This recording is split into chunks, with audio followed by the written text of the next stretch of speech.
committee again. Councillor Foster, Present. Councillor Van Leeuwen, Present. Councillor McElwain, Present.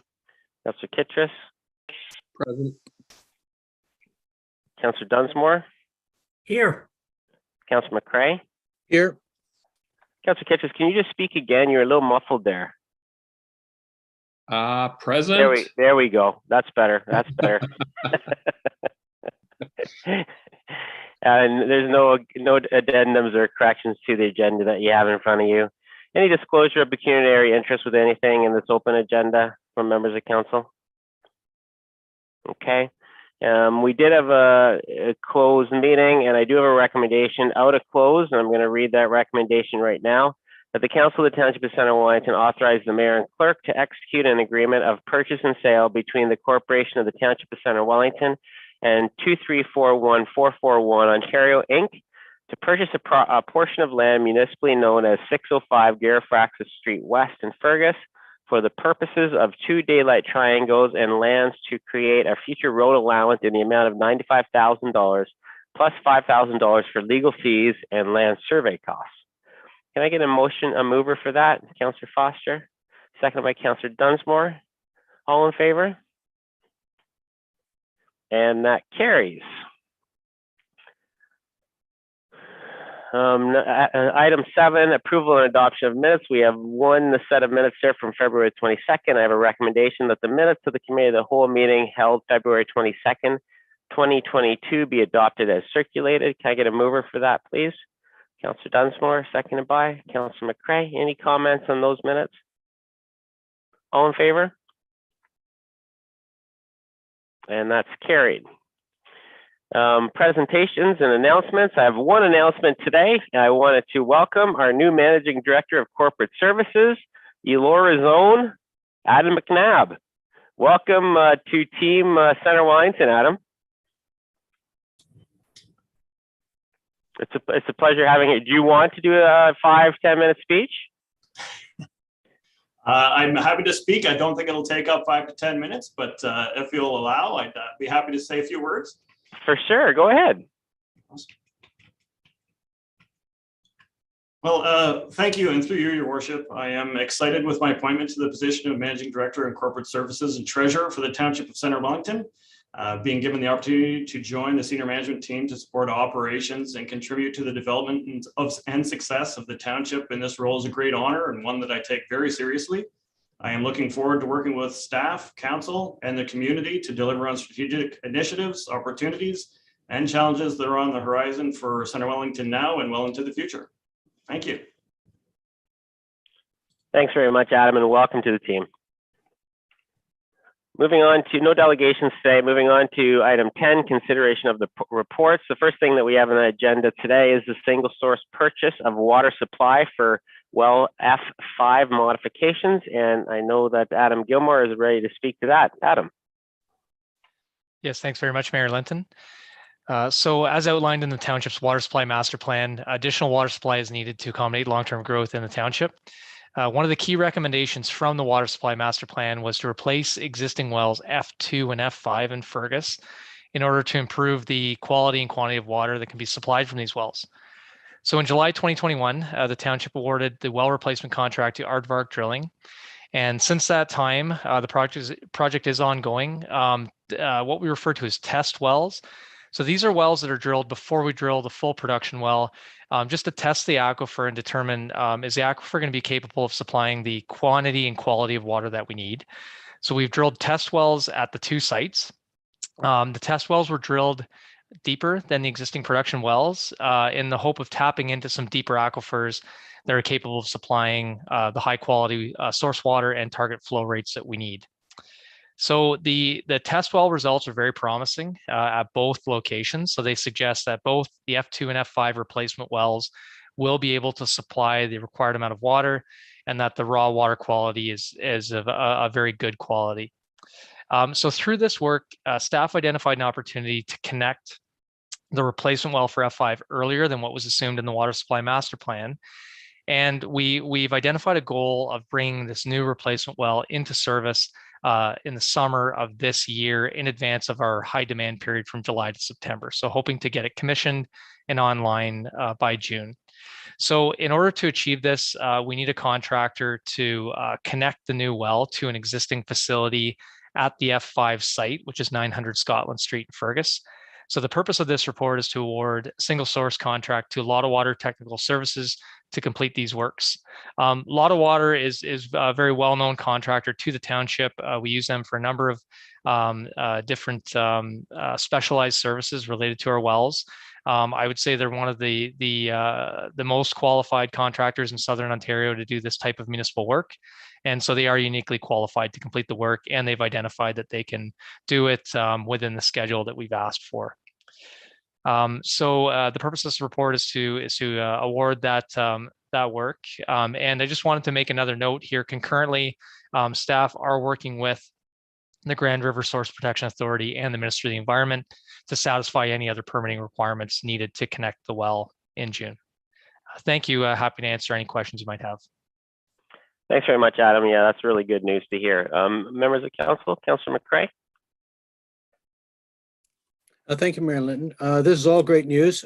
Through you to Adam, a question I have is in terms of what we found now for the test wells for F2 and F5, are we intending to approach the ministry to ask if we can take a maximum amount of water out of both wells?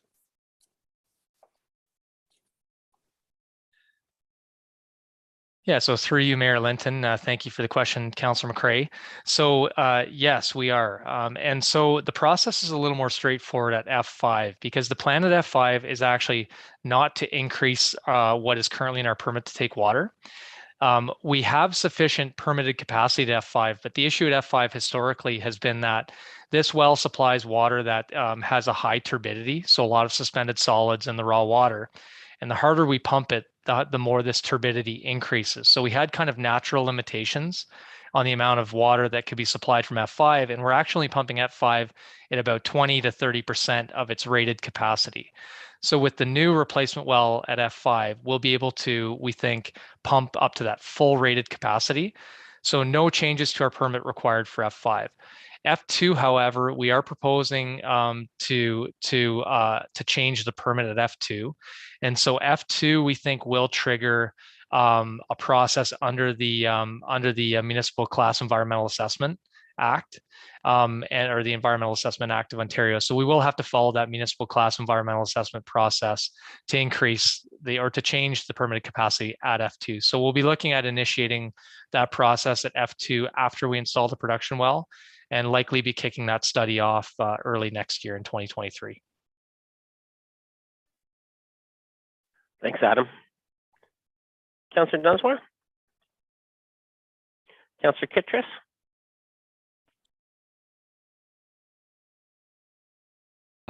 Thank you, Mayor.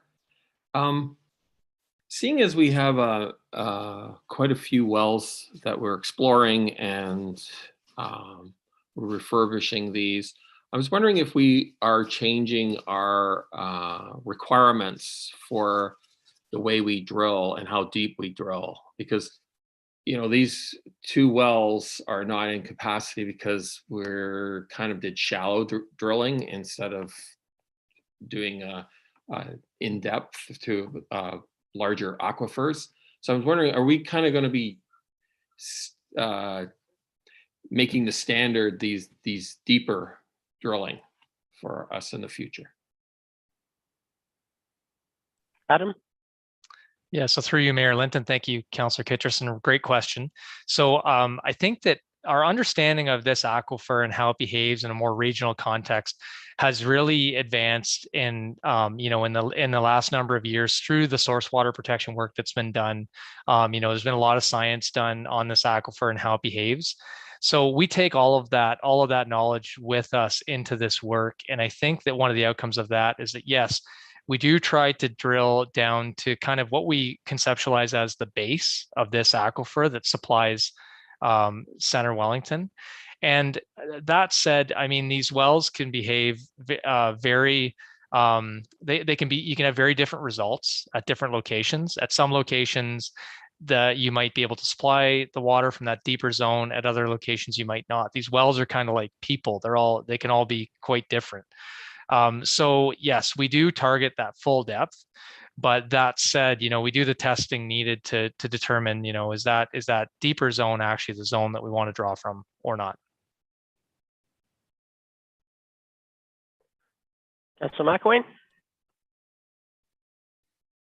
Thank you. I don't have any questions. Councilor Van Leeuwen?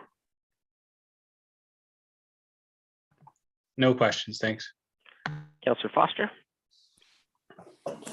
Thank you, Mayor. Just one question, Adam. Is this is the only company that would do this work? Did you get other tenders on it, or you sought out only this one? Do other companies also do this work? I guess I'm looking at Adam. Can you help me understand why it's sole source only? Adam? Yeah, through you, Mayor Linton. Thank you, Councilor Foster, for the question. So there are other companies that do this type of work. The benefit of using a lot of water in this case is they're already involved in the project. So they're a sub to the larger drilling project. So they have familiarity with the contractor. They have that ability to kind of coordinate with a bit of a dynamic schedule that we're operating under currently. So we did not reach out to other companies for quotes in this case. I think that there are other companies. Are there a lot of other companies? No, I don't believe there are. They can do this type of specialized work. But in this case, because of the familiarity with our system, with the project, we felt like using a lot of water or recommending a lot of water was appropriate. Okay, thanks, Adam. Anything else from council? Okay, I will read the recommendation that the Council of the Township of Centre Wellington approves a single source contract award to Lotta Water Technical Services, Inc. for contract services to connect and commission a replacement municipal production well for well F5 in Fergus as outlined in report number IS 2022-10. Mover for that, please. Councilor McCray, seconded by Councilor McElwain. All in favor? And that is carried. Thanks very much, Council. Moving on to another award here, Environmental Services, single source award. And I will turn it, the report was completed by our Purchasing and Risk Supervisor, Sandy Wiles, but I'll turn it to Adam to introduce this project.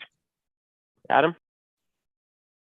Thank you, Mayor Linton, and through you, this report is being brought forward to request council approval for the single sourcing of 2 environmental services procurement initiatives. The township is provided leeway within its purchasing and procurement bylaw when there is only one source of supply for the supplies or services, when only one source of supply is uniquely qualified to perform the work, or when the supplies must be compatible with equipment currently in use. Due to the circumstances identified within this report, procurement awards would fall within these parameters. And should additional context be required for council consideration, I'd respectfully defer to Township Manager of Environmental Services for further comment. Thanks. Dino, did you have anything now, or did you want to just wait for questions? Thank you, Mayor Linton. I'm fine. I can go provide a brief summary of the report if council wishes. If not, I'm fine with waiting for questions. Yeah, go ahead. Provide a brief summary. Sure. Okay. Thank you. And again, through you, the LPS, or the grinder pumps and alarm panels portion of the report, this covers the low pressure sewer system that's primarily used in Salem. It's been in use in the township for approximately 40 years. It was installed originally because gravity sewers were not cost effective or feasible. The amount of rock removal, I believe, was the hurdle at the time. So this system uses a small sewage grinding pump that's located within a vessel on property. It receives sewage, it hits a level, it grinds that sewage up, pushes it into the collection system, and eventually makes its way to the lower sewage treatment plant. All of the grinder pumps and vessels, all the valves, everything related to this system are of the Environment 1 or E1 brand, and John Brooks Company is a sole distributor in Ontario for the E1 series of pumps and parts. So essentially, retrofit applications would be cost prohibitive, and the continued purchase of compatible parts allows for efficient repairs and replacement of parts. So sole source award would allow for this retrofit and consistent repair methods, training, efficient stock and supply of equipment as well. For the second part of the report, it involves our annual water meter purchase. So the township has a meter water distribution system, and it utilizes several generations of Neptune water meters. All of our meters are of the Neptune brand, including the related infrastructure, meaning the meter reading devices, the data and billing software, etc. Evans Supply Limited, or ESL, is the sole distributor in Ontario of Neptune products. And to allow for full integration of existing meter software and infrastructure, I should say, it's recommended to replace like with like. Thank you. I can handle any questions you may have. Thanks, Dino. That helps for sure. Questions from Council? Councillor McCray? Thank you, Mayor Linton. Through you to Dino. Dino, the new water meters, I understand those things will be able to send readings directly to, I guess, a central repository as opposed to people having to go around and actually take meter readings. And I guess another thing related to that is, will the new system allow residents to get just-in-time readings of their water usage to help them control their water usage? Dino? Absolutely, and thank you through you, Mayor Linton. Great question, Councillor McCray. We are certainly, we've conducted a pilot of that system in Elora. There's a tower installed on the Daniel Crescent Water Tower that captures water meter readings from a capture zone, essentially. It actually reaches to parts of Fergus. It allows for real-time measurement, or reading, I should say, of water meters. And eventually the project will encompass all of Centre Wellington, and expanding to that, of course, it will allow for residents to sign up and access it through a website.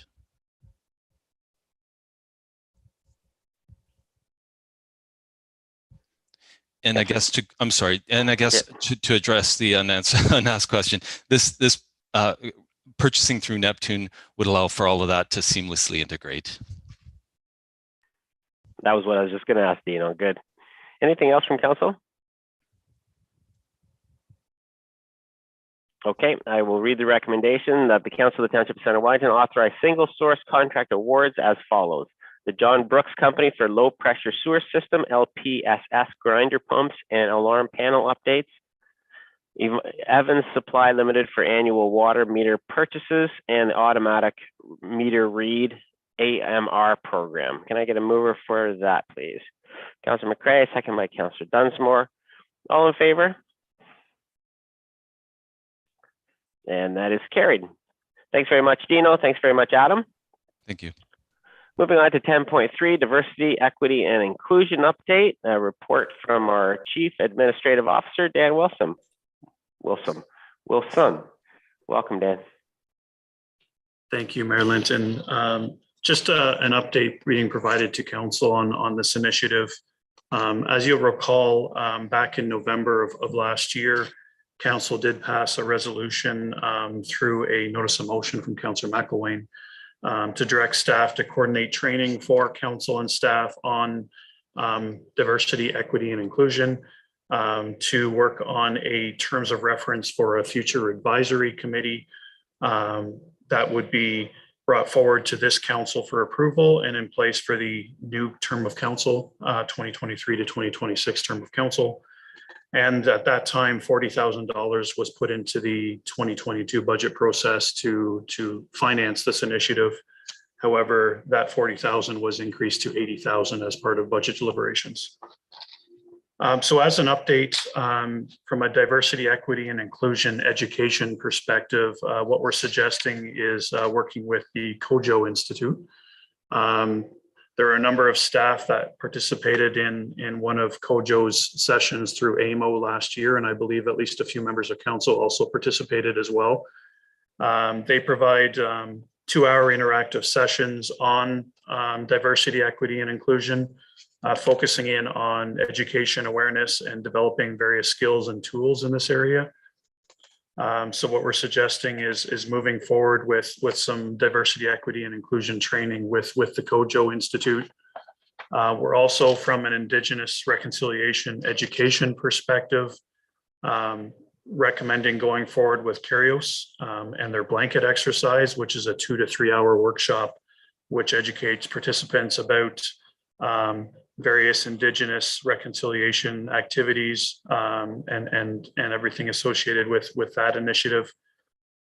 So what we're suggesting for both of these training sessions is that preliminary training sessions occur with township staff, so that township staff can be educated to the point of working with creating a terms of reference for an advisory committee and bringing that forward in a future council meeting. So we're suggesting township staff go through these exercises this spring, and that we defer council training on these sessions to orientation, because training can get fairly expensive doing it twice. So we're recommending at this point in time that council training, both from COJO and the blanket exercise, occur during orientation in November, December 2022. In terms of the advisory committee terms of reference, we've included it in the scope of work with the COJO Institute to assist staff in developing the terms of reference, and we would bring that forward to this council. And what we're suggesting is that it would come forward to this council for approval in principle, so that it can be approved and brought forward with the new council subsequent to their training exercise through orientation. So just from a timing perspective, staff would get training first. We would work on the terms of reference and bring that forward to this council for approval in principle. And then council orientation in November, December would focus on both the COJO exercise and the blanket exercise, which would then follow the terms of reference approval, so that the education happens before the terms of reference is approved by the new council. When it comes to the last initiative as part of this that we had talked about in previous meetings was the crosswalks, and having crosswalks that recognize various community groups and initiatives. So we're working on that, and we'll bring further information to council on that in the next few months as we gather information on those crosswalks. We have also suggested an additional initiative that we could bring forward as part of that report as well, which is what I'm calling the multicolor LED lighting or illumination program.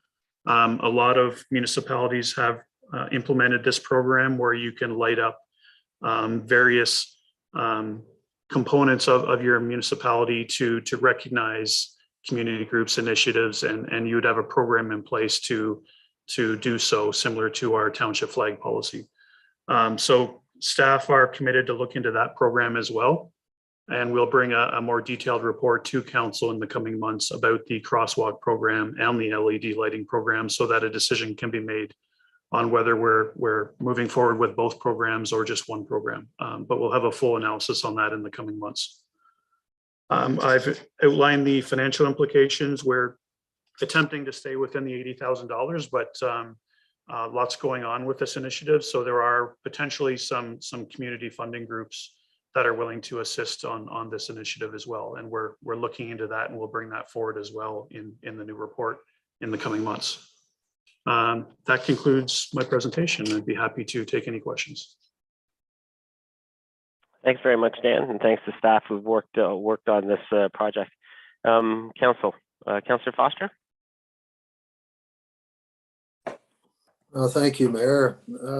I'm very much in favor of seeing efforts to increase diversity, equity, and inclusion in our organization. I have some concerns about our pattern, Dan, of always reaching out to a consultant when we have our own skilled staff. I'm very, very confident in Rashid, for example, that he might be able to lead such an initiative. And I'm wondering if why wouldn't we reach out directly to the Haudenosaunee of the Six Nations?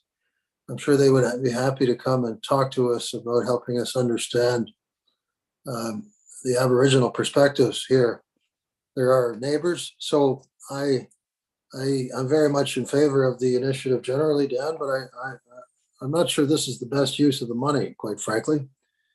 Have you thought, Dan, of ways we could do this in-house and both for diversity training and using our own in-house people and also reaching out directly to our neighbors, the Haudenosaunee, the Six Nations people? Surely we could do this ourselves. Dan? Thank you, Councillor Foster. Through Mayor Linton, this initiative, diversity, equity, inclusion, is a fairly complex initiative. We want to make sure we get it right. And we did reach out to a number of municipalities that have gone through what we're going through now in terms of developing terms of reference and doing training and education. And we're very much following in the footsteps of other municipalities where you want to rely on the professionals in this case to help us walk in the right direction when it comes to this initiative. And in terms of reaching out to various Indigenous groups directly, that's definitely something we can do as part of this exercise. We just want to make sure we start off on the right foot in terms of getting some preliminary training and development. Obviously, moving forward, when we have this advisory committee in place, there'll be a lot more that is required to get us up to speed and meet the requirements in that terms of reference. And that's something we can look at more long-term. This is just meant to be an initial way of moving forward on this initiative and obviously recognize there's more to come. Councillor Van Leeuwen? Thanks, Mayor. Thanks for the report, Dan. And this is a really touchy one, a discussion for sure. And I've, as you said, you want to get it right. And the reason we all kind of look towards that somebody, a professional, to come in and do it is because it is such a touchy situation, if you want to put it that way, a consultant. I truly believe and still believe that this is an HR matter where we should ensure that we have equity and we're not excluding people within our corporate policies, our hiring policies. We're not excluding any person. And I'll say this, every person deserves respect, and no matter where they are and who they are, as a person created by God. I do, however, and I still struggle with this, I said it before, once we get into the idea of fostering, promoting different groups, we walk down a path that is continual, and it is something that is very diverse even within our community. So what happens is we have diverse people, different thoughts, but we're promoting a small number of different groups.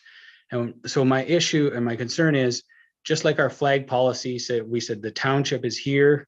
We're going to do these things that help to work within the community, roads, bridges, those types of things. But we don't actually put up any other flags because it keeps us from having so many different groups coming and from even getting involved in that way. I believe that if we're using tax dollars for different groups that are at times in opposition from the fundamental values of each group, then we essentially and that's the promotion side, right? So we're essentially causing some pretty serious conflicts. That being said, everybody needs to respect each other as they speak within each other and even engage with each other. But I don't think I could support this with us putting these funding towards the especially the initiatives, when I don't feel that this is a place of council and of our tax dollars. So I believe we should be using elsewhere and put this back to our HR department to review our hiring practices and our inclusion. Thanks. Councillor McElwain? Thanks, Mayor. I guess I thank you, Dan, for bringing this forward. You're moving things forward for sure, and I'm looking forward to your next report to see where we're going with this. This is a lot more than just our hiring practices and who we hire internally. This is developing practices within the township that make diversity, inclusion, and equity much more a basic part of the way we live. And so, you know,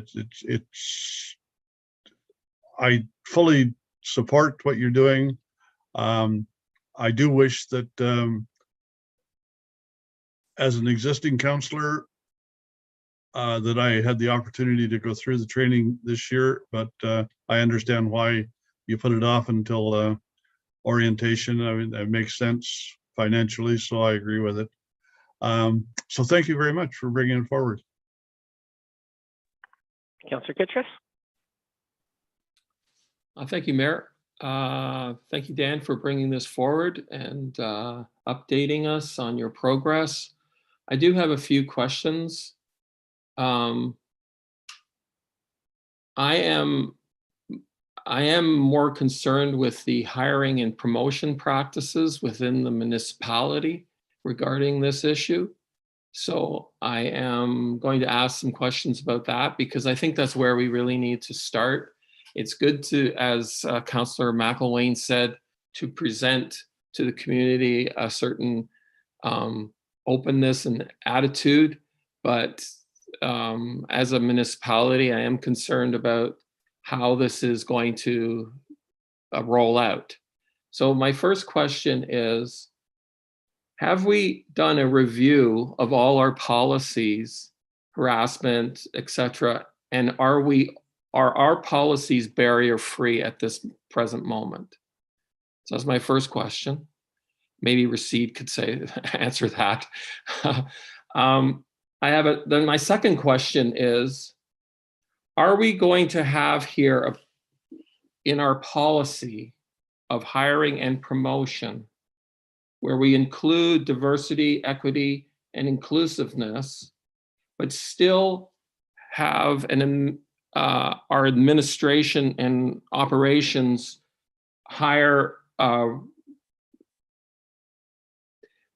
regarding merit and competency? So I sort of am concerned where we have to be as open as possible, but how's the hiring going to be done?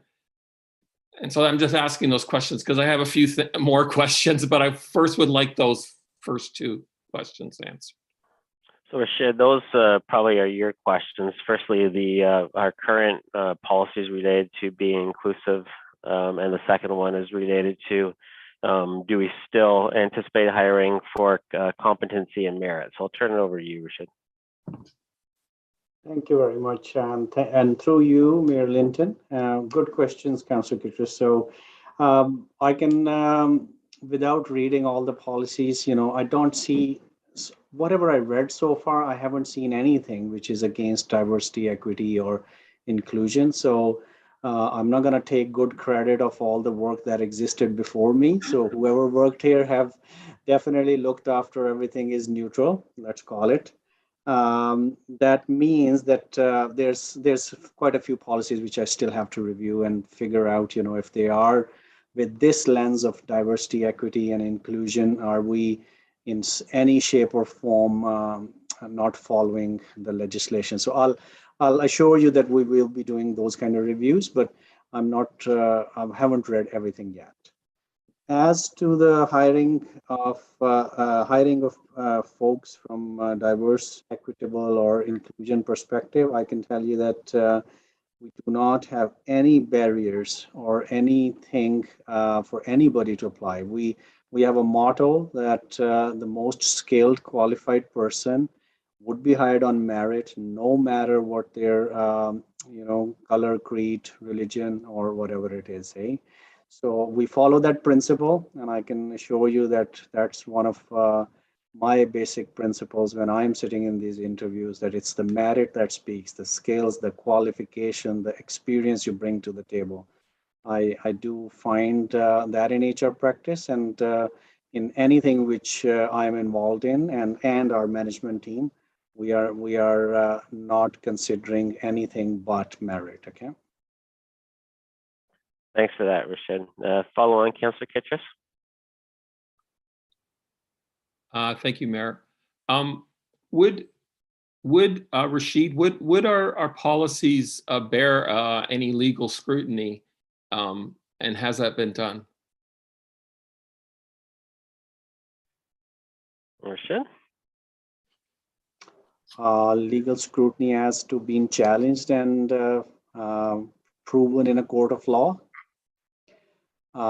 Not since I've been here. If somebody's been, I haven't seen a case yet which has to be challenging our policy on hiring practices or promotions or not being on merit. I haven't seen anything in this township as of yet. Councillor Dunsmore? Yeah, thank you. Through you, Mayor.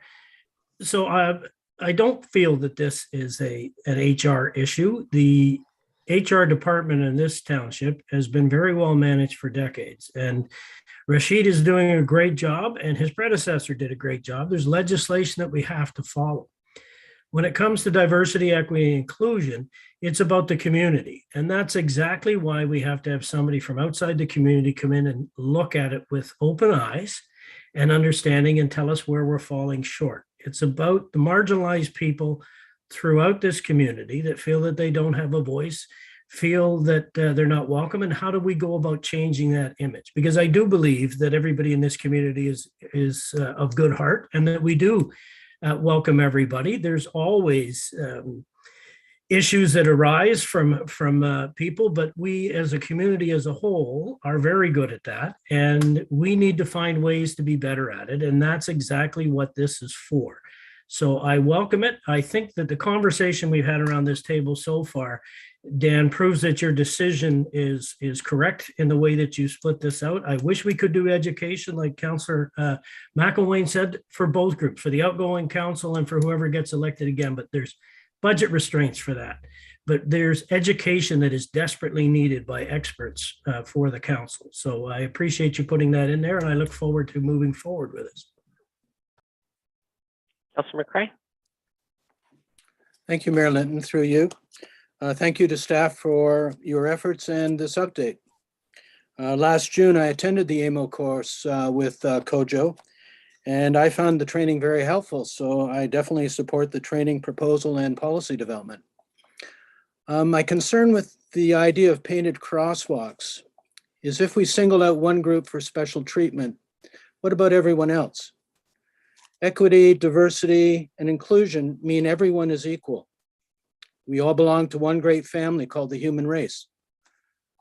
Our society's present challenge is that we do not respect differences.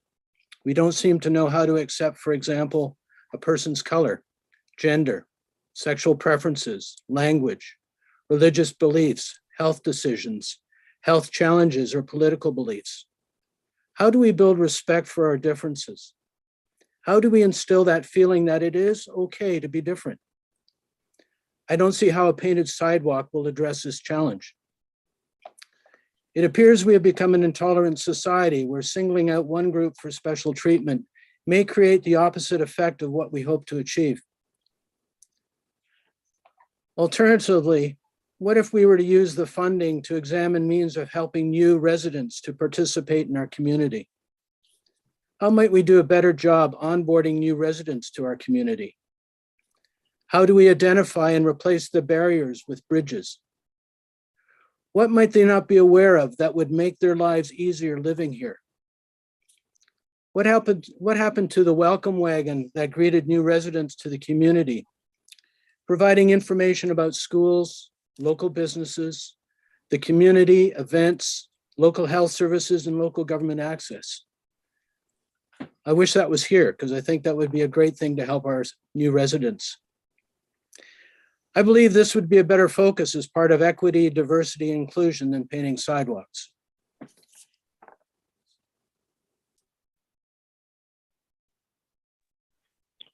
Okay, thanks, Council. Any final comments before I read the recommendation? Councillor Kittredge?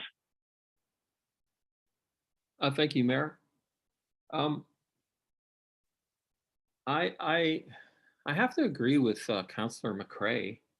I'm a little bit afraid of creating more diversity, more division within our community.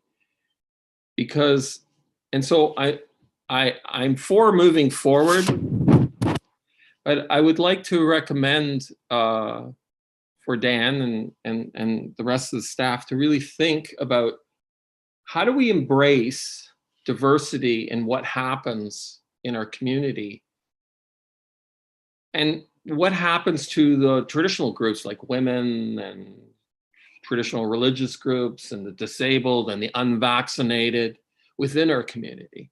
So what happens to them at the same time? So how is that going to work? So it's a difficult job, and I don't, you know, but it's just something to consider when we keep moving forward with this program. And I'm for moving forward. So there you go. Any other questions from council?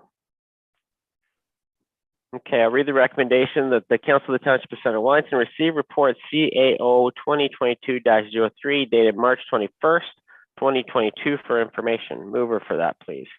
Councillor McElwain, seconded by Councillor Dunsmore. All in favor? Opposed? And that carries. Thanks very much for the work done in that report, Dan and the staff who were involved in that. 10.4, trees on public property bylaw staff report update, and I'm going to turn things over to our landscape architect and urban forestry project manager, Matthew Allen. Welcome, Matt.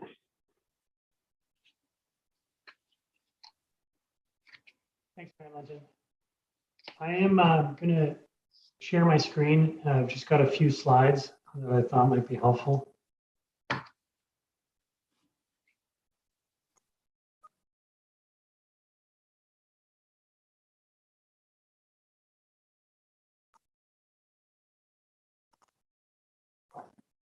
Has that worked? No, we just see all of our faces still. Okay. Matt. Okay. Here we go. There we go. All good. Okay, thanks for your patience. This is the first slide. I just wanted to bring attention to a few key dates in this process that we've been going through.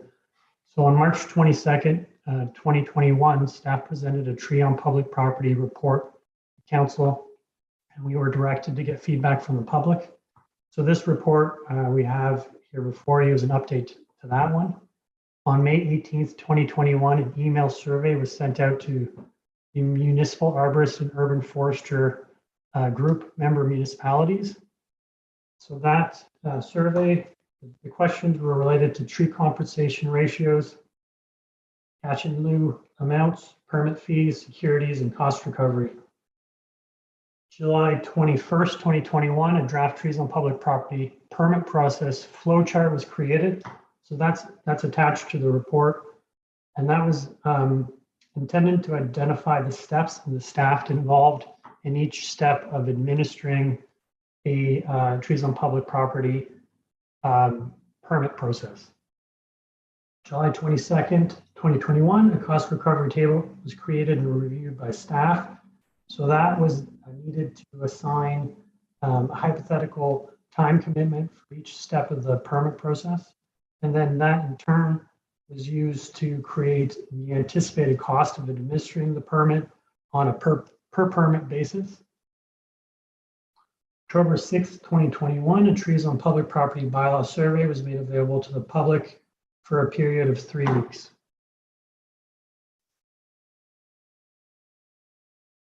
So just to back up a little bit, this is the purpose of the proposed bylaws to enhance the urban tree canopy through the preservation of existing tree cover by strengthening tree protection measures and controlling tree planting costs by formalizing compensation collected by the township for the unlawful injury or removal of township-owned trees.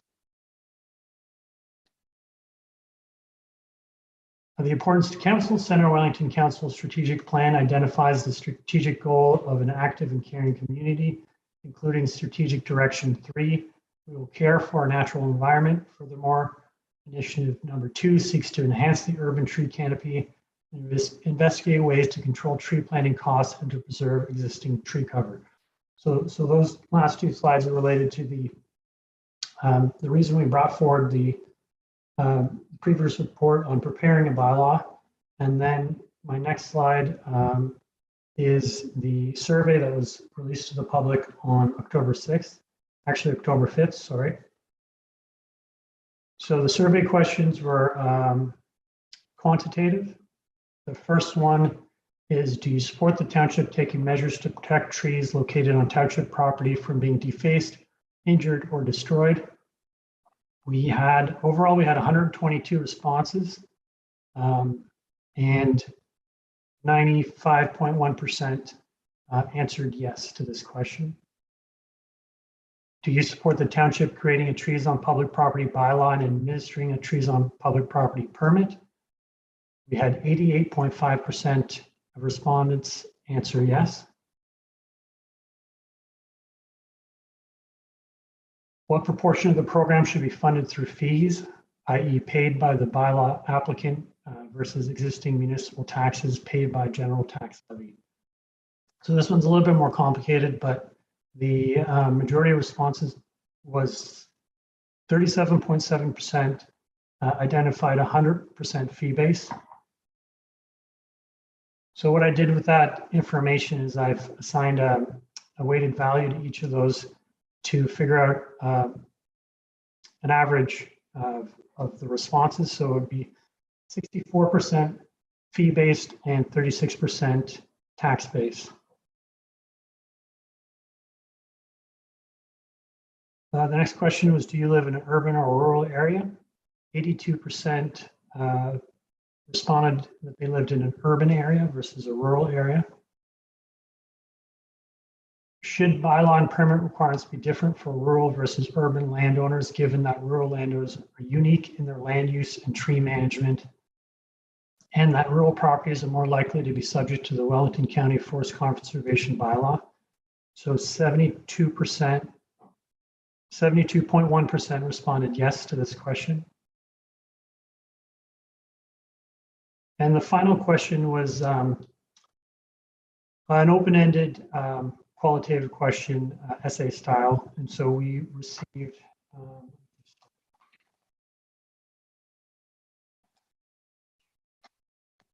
56 responses. I'm not going to go through all of them, but what we did is a qualitative analysis of the responses to group them together based on themes and tried to identify any new information that was not previously available to us. So that breakdown's in the report. And this is my final slide. So using the information we collected, we've got two cost recovery strategies and an explanation of how they were calculated. Option one is a 64% fee-based permit fee. Option two is a 13% fee-based permit fee. Option one is based on the public survey. Option two is based on the survey that was sent to local municipalities.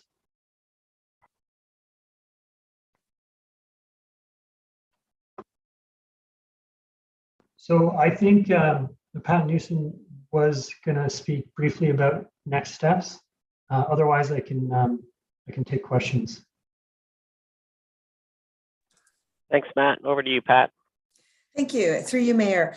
First, I want to thank Matthew Land for all his work he's done to date on this project, and for Kendra Martin for her assistance with putting the survey and administering it for us. At this stage in the process, we're looking for direction from Council on a couple of things. First off, with this information from the survey and the other data we've collected in this report, we just want to check in, is there continued support for us working on preparing a trees on public trees on public property bylaw?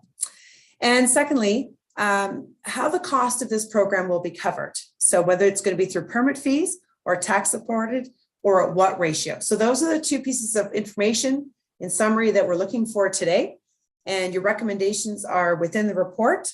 I guess we'll open it up for council questions, but that's a bit of a summary of where we're at today. We will then bring back, if council supports us continuing this work, then we'll bring back our next step, a draft bylaw for review and consideration by council. And then we have to also at that point create the permitting form and process. And then there's also working on the final stage, which is the fees for enforcement. Thanks. Thanks very much, Pat, and thanks very much, Matt, for that work. I'll turn things over to questions, comments from council, starting with Councillor McCray. Thank you, Mayor Linton. Through you, I guess to Matt or Pat, whoever.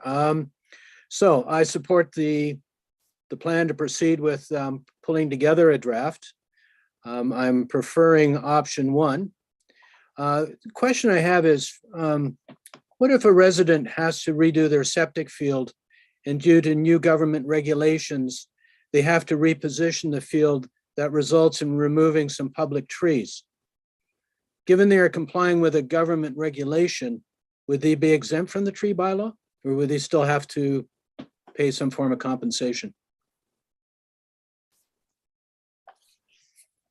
My understanding is that the intent of the bylaw would make it apply to all public trees, so they would still need to contact us through the permit process.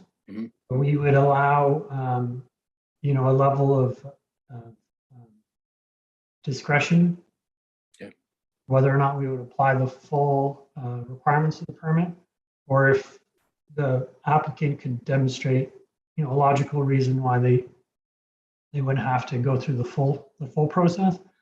By making sure that the permit applies to everyone, then we're at least making sure that those types of questions are asked and we have an opportunity to provide an answer. Okay, that sounds fair. Yeah, because it sounds like in this case, the resident would love to save the trees, but due to another government requirement, they have to remove one or seriously, say, trim them or something. So it's nice to know that there would be some consideration by the sound of it. Yeah, my thought is that they would fill out the permit application, and then we could then let them know that based on the situation and any follow-up we need to do to actually take a look at those trees, we could say the permit's not needed, with the correct amount of supporting documentation. Okay. Thank you. Yeah, that's a good point. So we haven't done the bylaw because we needed staff direction to get there. So if that discretion could be built into the bylaw, I think that's going to be something that's important. Thanks for bringing that up. Councillor Dunsmore? Yeah, I had a similar question to Councillor McCray.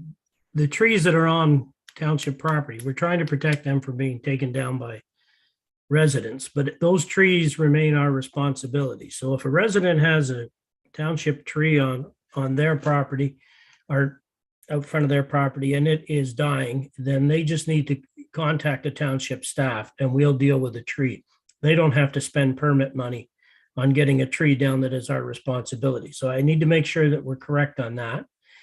And then I have a follow-up question when I get that answer. Yeah, that is correct through you, Mayor Linton.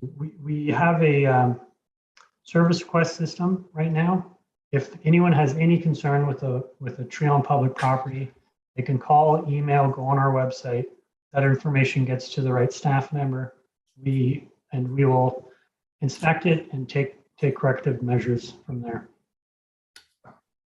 Okay. Follow on, Councillor Dunsmore? Yeah, so then my question then focuses around the fee structure for the permit. And I have some concerns around that because we have to manage the taxpayers' money. So my preference would be fee-based and then, save as much of the tax base as we possibly can. However, if the permit structure is too high, then we encourage the beg for forgiveness as opposed to ask for permission. And so then we're going to see people just go ahead and cut it down and not bother putting in for the permit.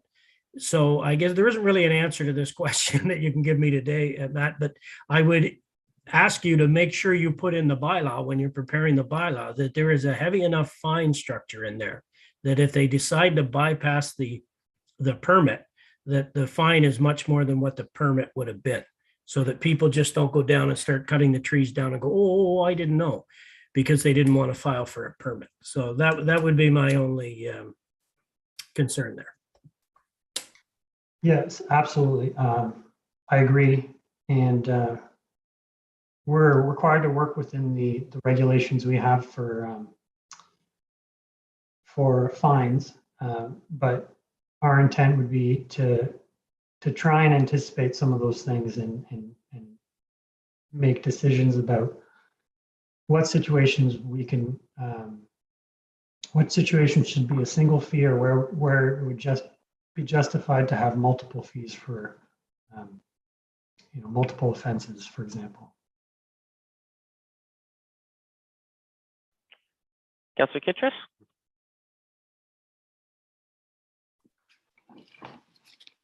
Thank you, Mayor. My first comment is the survey only had like 0.003% of the population participating. And I am assured that this is just the public property, and also that there's no rural components in this. But I have some difficulty in a policy where, let's just take, you're going to charge in option one, let's say you have one tree, you're going to charge $236. But if somebody cuts 10 trees, it's $49 per tree. Like, I don't understand. Like, might as well cut more trees, like it sort of doesn't make sense to me, because you're actually inadvertently kind of encouraging more tree cutting, because that's what it says in this policy. And so I'm just a little bit concerned and confused by that. And so I'm just, I don't know whether this is, I understand that you're trying to recover some cost here, but I thought that this tree cutting, if something is damaged and it's already done. So you're just saying if somebody arbitrarily on your street doesn't like a row of trees and there's 10 of them, they can cut them down. Like, I don't, by just paying some money. Like, I don't get that. Like, I don't understand why you would have a policy like that. And also the policy feedback, I have a question. How much staff time in that whole process, how much staff time does that cost for this permit process? Like, have you timed it out on the tree permit on how much time that would take a staff to do that, or a consultant, or whoever you're going to hire?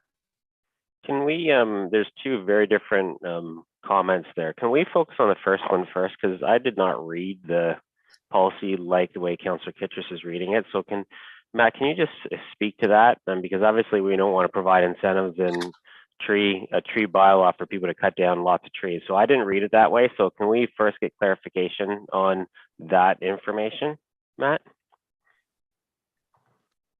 Yes, through you, Mayor Linton. So this is information that would come out once the bylaw is actually assembled.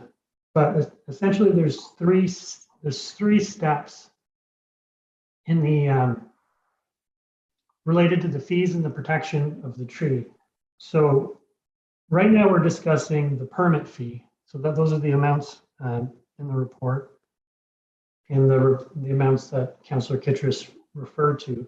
So that's the cost that we're asking applicants to pay in order for us to review the situation, look at the trees, and assess if removal is warranted or not. In some cases, for example, if it's 6 trees and all 6 trees are dead ash trees, we're going to say, yes, approved, and you can carry on with the work. But the other components are going to be compensation. If you're removing one tree and it's healthy and entirely being removed for a reason that only benefits the resident and not the township at large, we're going to make sure that the applicant needs to pay the cost of removing the tree and replacing the tree with 2 of like or better quality. And then there's securities. So in the situation where a resident is removing several trees, we can't assume that just because they have a permit that they're going to fill all the requirements of the permit and plant all the trees that are required. So we'll have the ability to obtain securities for those trees ahead of time. So if it's, again, 6 trees, compensation 2 per tree, they'll have to provide securities for that amount of landscaping to be done in order to close the permit. The other component of this is whether is in a situation where you don't follow the stipulations of the permit or you fail to get a permit at all. That's strictly enforcement. So in that situation, we have to determine what each category enforcement is going to be. And for that, we can use examples from other municipalities. But there will be a cost associated with each of the things that have been done improperly: tree removal, tree damage, lack of tree protection measures. And so there's other costs associated with removing trees other than the permit fees identified. Thanks for clarifying that, Matt. Councillor Kittrus, follow on. Thank you, Mayor. So what's the full cost of removing the trees? How much would that be then? Because that's what somebody's going to ask me. So, Matt, can you answer that? I'm sure every single tree is different, so I'll let you answer how you want to answer that. Excuse me. Yeah, sure. You want to clarify your question, Councillor Kittrus? No, I want to clarify that what you're saying is, yes, I know trees are different, but if we're having a policy, it should be understood by the public so they know how much they have to pay, regardless of what tree it is. And so the policy includes, if it's dead, it doesn't cost any money. And they shouldn't have to pay. If it's a live one, then I don't know, whatever your criterion is. And I just kind of want to know what that is. Is it a foot in diameter? Then you pay this, like that's kind of what somebody's going to ask me. Matt? Through you, Mayor Linton. So those questions, the bylaw will answer. So the bylaw will provide that information. Without a bylaw, we can't answer your questions. So if your direction is complete the bylaw in order to answer those questions, we can do that. Councillor McElwain? Thank you. Yeah, I think my question has been answered. But basically my comment was that it would appear that you really need to have a permit per tree and a fine per tree to ensure that multiple trees don't get cut down to one permit. Or if multiple trees do get cut down, you get fined for individually for those trees. So I think that was kind of covered, but I'm not 100% sure. Matt, did you want to clarify that?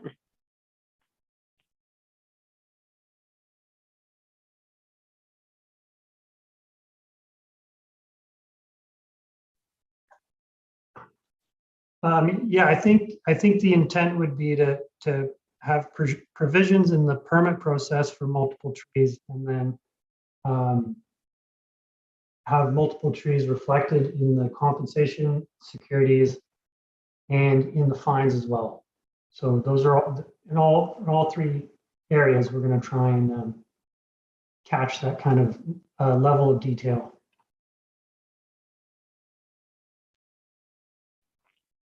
Pat, you wanted to add something to that? Yes, thank you.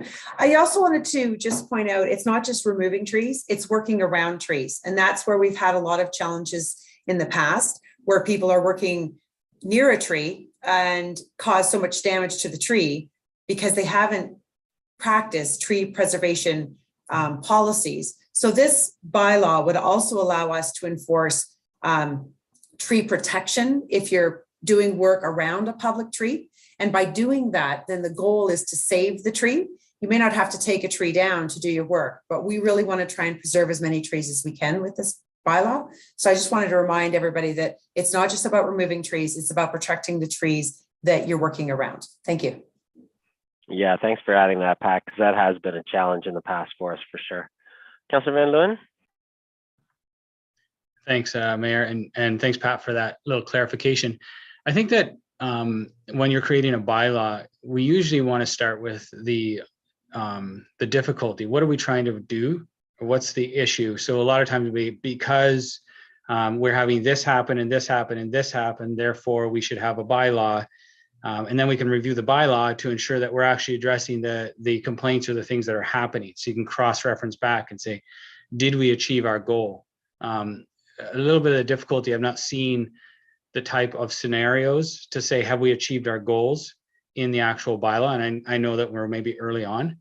So perhaps one of the big things that I would like to know is what are the scenarios that we're seeing that has caused or triggered us to say we need to create this bylaw? So because otherwise we can't really see if we've actually achieved our goal in protecting those trees. So that would be a huge piece for me. The other piece is because I'm trying to envision the scenarios going, if it's a dead tree on public property, I'd get on the phone and call the township and say, listen, there's a dead tree here. If we've had an ice storm and a huge branch has fallen in the front yard and it's public property, you'd call the township and say, listen, you need to clean up this tree. If it's a tree that's just annoying me and I want to chop it down in my front yard, but it's on public property, this is when you're saying we need to get a permit, but the owner or the person doing the chopping has to pay for the tree removal. Or because I'm understanding the township, you're just buying a permit from the township. You're not actually paying to have the tree removed.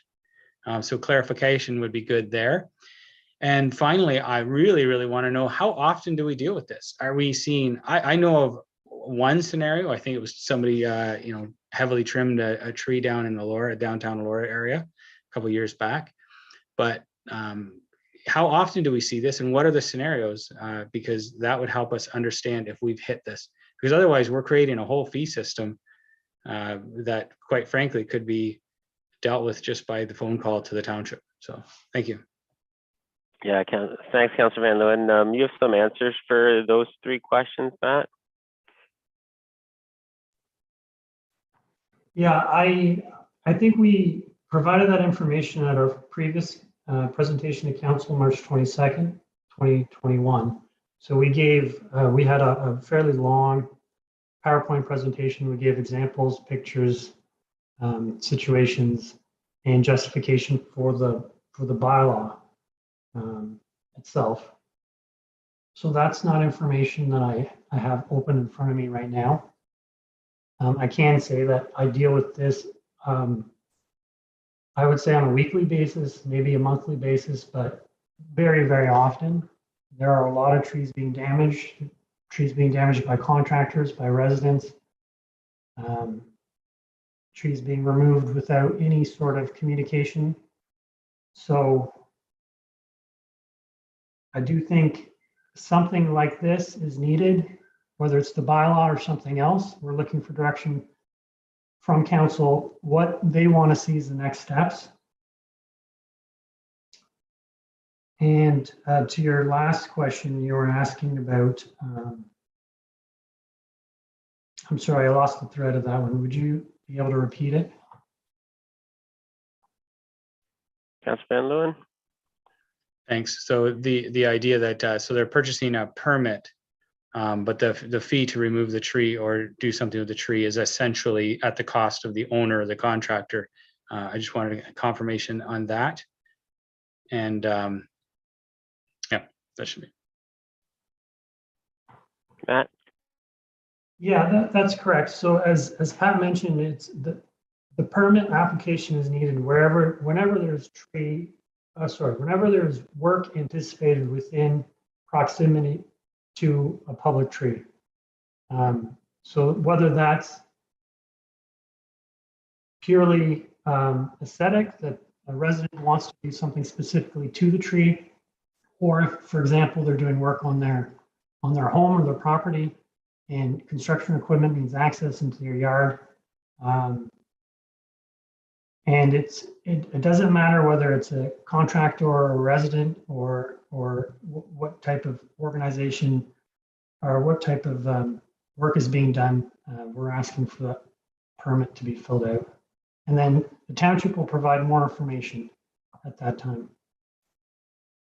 But I think, Matt, what Councilor Van Leeuwen is asking is, so it's on the cost of the tree removal is going to be paid by the resident who wants that tree removed, because it's only in their interest. It's not in the interest of the township that tree is removed. So they have to pay both the permit fee and they have to cover the cost of removing that tree. Yes, that's correct. Councilor Van Leeuwen, follow up? Thanks, and through you, Mayor. Yeah, so I'm glad that is the answer. One of the reasons, and one of the things I think is important is because we are the township and our number one role, we work for the people. So essentially the cost associated for the permit should really reflect what does it actually cost the township to actually function and create this permit for the people. So for example, I'm looking at going 1 to 3 trees. So if it's $369, you'll know that there'll be, some paperwork, some administrative, an inspection, and then also an after inspection, if you want to put it that way.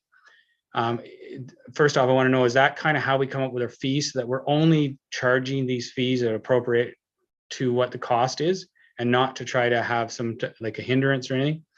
And also, do you have some guidelines that the township can say, no, we don't, yes, I know you applied for it, but you're not getting that permit? Because that should be somewhat essential. It's not just that, I applied for a permit in front of the mayor's house and I cut his tree down. Just kidding. Because I know you wouldn't ask for a permit. You just come in the middle of the night, Steve. Matt?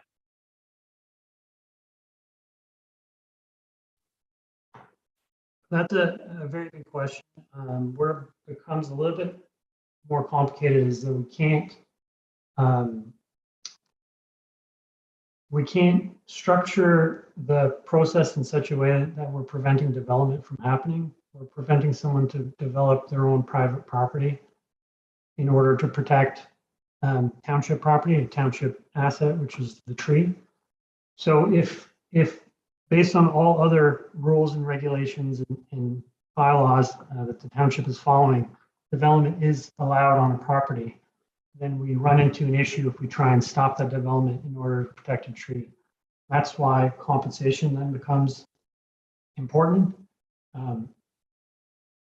We want to, as much as possible, preserve our mature trees, and they're far more valuable to us than new, freshly planted trees. But we have to continue to allow residents to fully use the property that they own. I hope I answered that correctly, and if staff have any other comments on that. Well, I guess what's outstanding for me, Matthew, like if we really don't, like if a resident has a tree in front of their place and they really don't want it there, but the town really does want it there, we don't have to give them a permit. Right? We still own the tree. It's our asset. So I guess what Councilor Van Leeuwen's getting at, if just because you put in a permit, it doesn't give you carte blanche to get rid of any tree that you want. We can just say no. Yes, no, yeah, you're absolutely correct. We're looking, as part of the permit process, they have to provide justification, and it can't be that they just don't want it there. They don't like it. Councilor Van Leeuwen, did you have something else? Sorry, I just wanted to clarify the way Matt answered that. It made it sound like I had asked if we could stop development by keeping trees. That it was not any intention of my my question. It was more somebody just didn't like a tree in front of their house and they want to chop it down. Then we'd say no. So, Pat, you wanted to follow up on that one?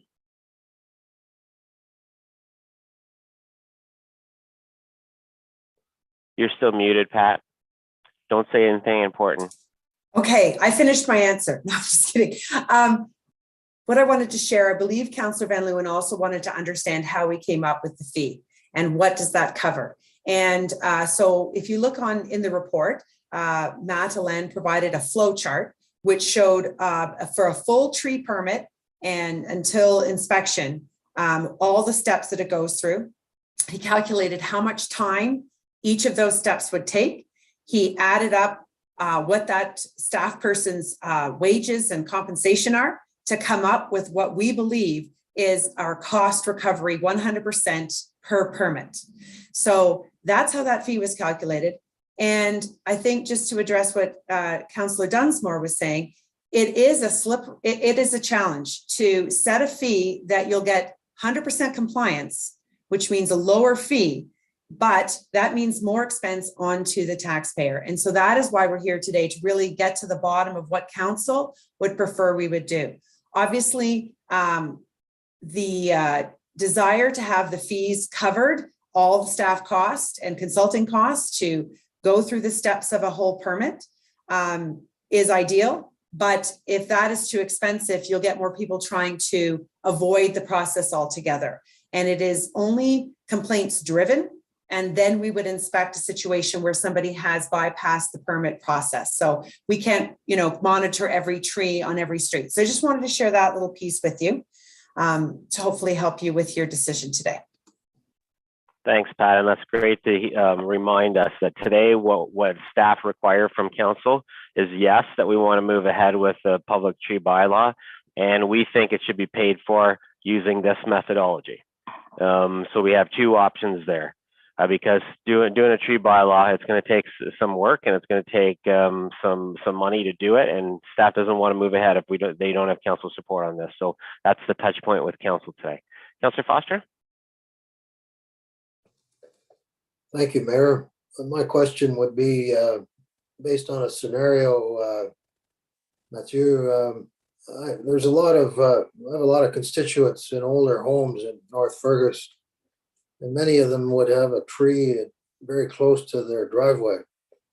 And let's consider a scenario where the homeowner wants to dig up and replace their driveway.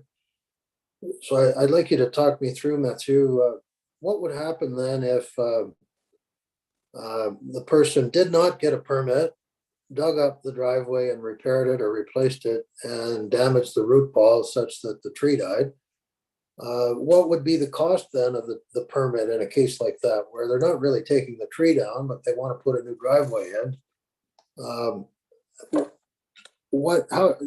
Talk me through how that might roll in a case where someone wants to do some front yard construction, or perhaps a new driveway being a best example, where the tree would be at risk. Can you roll me through, Mathieu? How would that roll out under various circumstances? How much would the fee be then for that homeowner, and what would be the result if the tree died because of the excavation? So I just want to set council's expectations with the answer.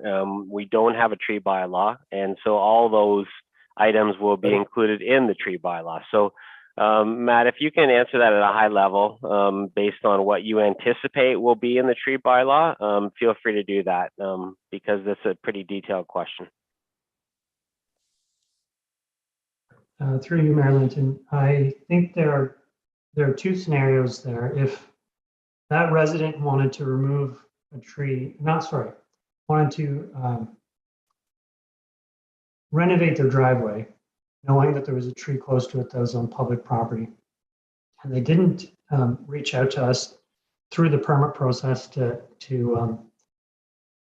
figure out what the requirements of the permit would be, then they would be subject to enforcement. So that would be a complaint-based process. If someone notices the tree is damaged, or if township staff notices the tree is damaged and it gets reported to myself or someone else in my team, then it would be transferred to the bylaw enforcement officer, and then they would be subject to a fine that needs to be established once the bylaw has been written.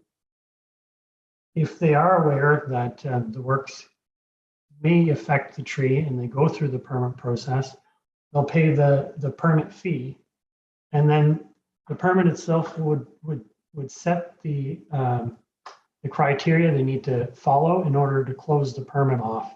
So it would say things like a tree protection fence would be required around the perimeter of a tree. It would show the exact location it needs to be in. And then we have the opportunity at that point to request securities for that tree if we feel it's necessary, or if we feel that is a logical step in the drafting of the bylaw and the permit. So that's yet to be determined. And then we would keep the permit open while construction was happening. And if it was inspected and we were aware of damage happening, then again, there's enforcement. And then the permit wouldn't be closed until the requirements in the permit were satisfied. So again, that could be something like, if the tree is damaged, you now have to compensate, or we've held securities for this tree, therefore you forfeited the securities.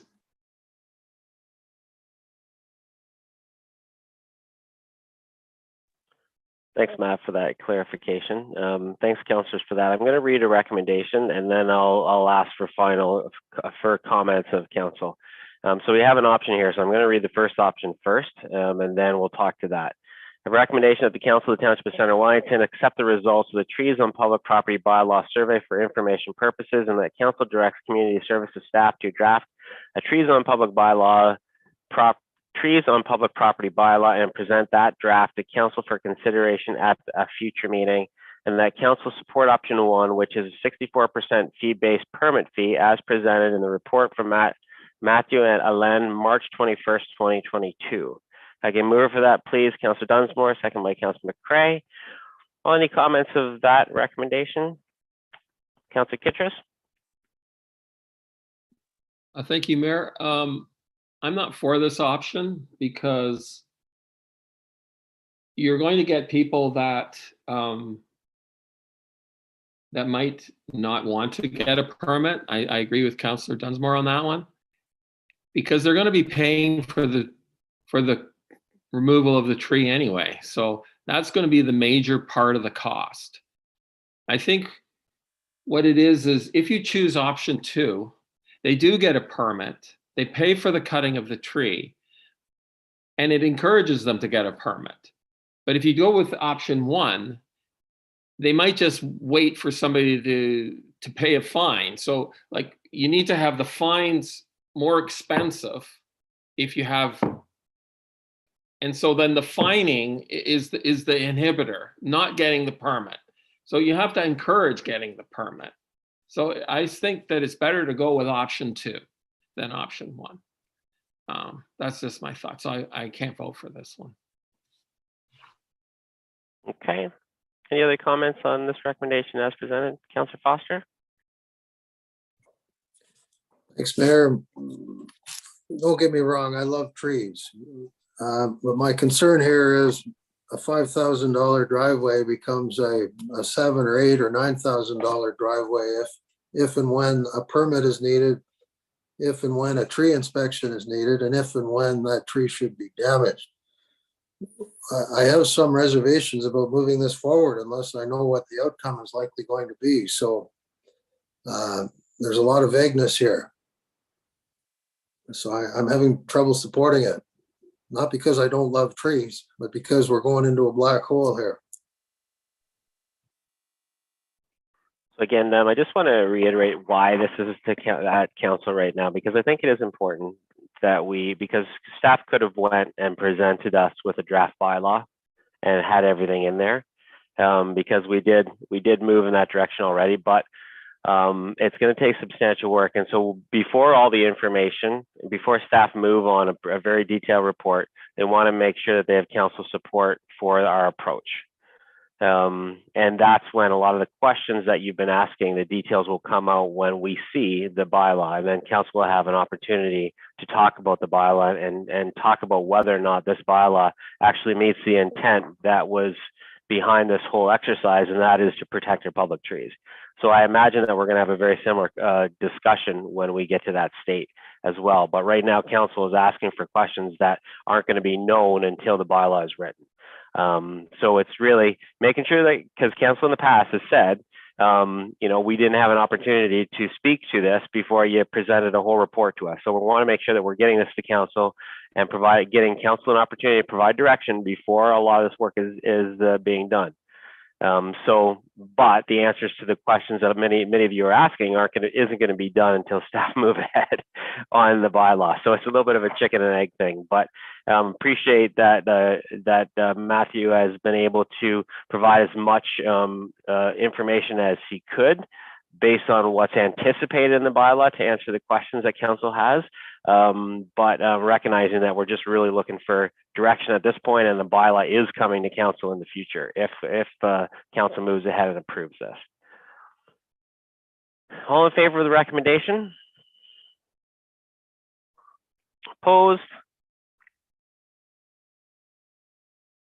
Councillor Kittredge, I propose, okay, and that carries. Thanks very much, Matt, for that work, and Pat and the group that went into that and did a lot of work in behind the scenes to get this to this point, and looking forward to seeing a draft public tree bylaw, something that is really well needed in Centre Wellington.